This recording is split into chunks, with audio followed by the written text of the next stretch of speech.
मऊ की तरफ से एक ज्ञापन हम लोगों ने दिया है और ये प्रोटेस्ट आज पूरे देश के अंदर है। सभी जिला मुख्यालयों पर, तहसील मुख्यालयों पर। आप जानते हैं कि पिछले दिनों 1 साल से ज़्यादा दिनों तक दिल्ली के बॉर्डरों पर किसानों ने अपने मांगों को लेकर के वहाँ धरना प्रदर्शन आंदोलन किया, जिसमें तकरीबन 800 से ज़्यादा किसान शहीद हो गए।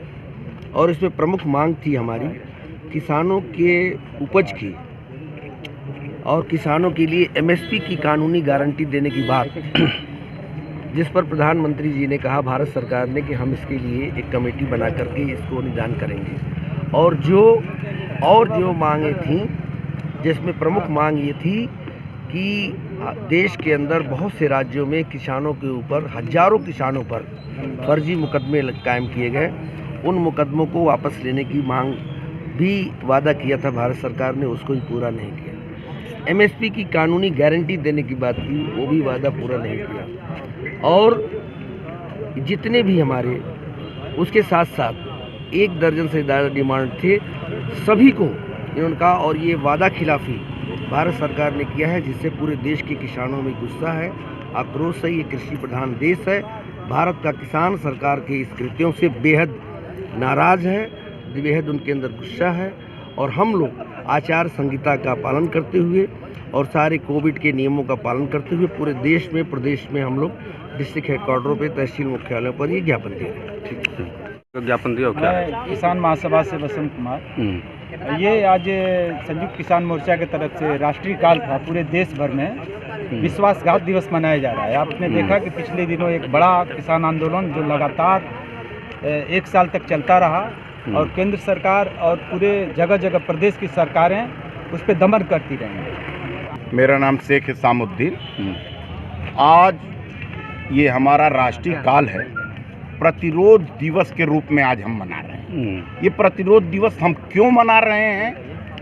ये इसलिए हम मना रहे हैं कि जो 380 दिन किसानों का जो किसान आंदोलन चला दिल्ली के तमाम बॉर्डरों पे, और 380 दिन के बाद ये किसान आंदोलन समाप्त होता है। माननीय मोदी जी ये जो कानून थोपे थे, लादे थे, उसको उन्होंने अपनी गलती को स्वीकार करते हुए या किसानों से माफ़ी मांगते हुए और ये कहते हैं कि हम चंद मुट्ठी भर लोगों को समझा नहीं सके और हम कानून को वापस ले रहे हैं। मैं पूछना चाहता हूं, ऐसे विशाल अपने को प्रधानमंत्री कहने वाले कितने डरे हुए हैं? एक तरफ तो कहते हैं कि ये चंद मुट्ठी भर लोगों को हम समझा नहीं सके। हमारे देश के प्रधानमंत्री चंद मुट्ठी भर के लोगों को समझा नहीं पाते हैं और देश चलाने की बात करते हैं। जब आप चंद मुट्ठी पर झुक जाएंगे तो आप देश चलाने के लायक नहीं हैं। आपको जो आपके मंत्री, आपके विधायक, आपके एमपी जिस अल्फाजों से किसानों को नवाजे, मैं पूछना चाहता हूं कि माननीय प्रधानमंत्री जी अगर कानून को वापस ले रहे हैं, तो अगर माननीय प्रधानमंत्री जी अगर सही हैं, तो उनके एमपी एमएलए क्या थे?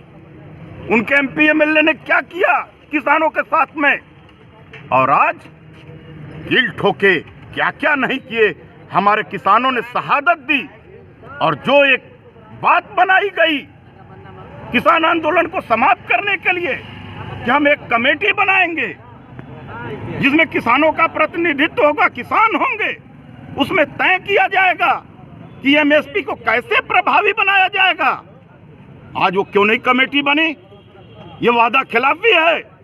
और अगर आज हम लोगों ने जो ज्ञापन दिया है महामहिम के नाम, अगर इस बातों पे सरकार नहीं चेतती है तो आने वाले वक्त में किसान फिर आंदोलन की तरफ जाएगा, कोई रोक नहीं पाएगा। हम अपनी बात को मनवा करके रहेंगे और अगर हमारी बातें नहीं मानी गई, जो एक बात तय हुई थी, अगर उस पर अमल नहीं किया गया, तो किसान एक बार पुनः किसान आंदोलन जारी रहेगा। जैसा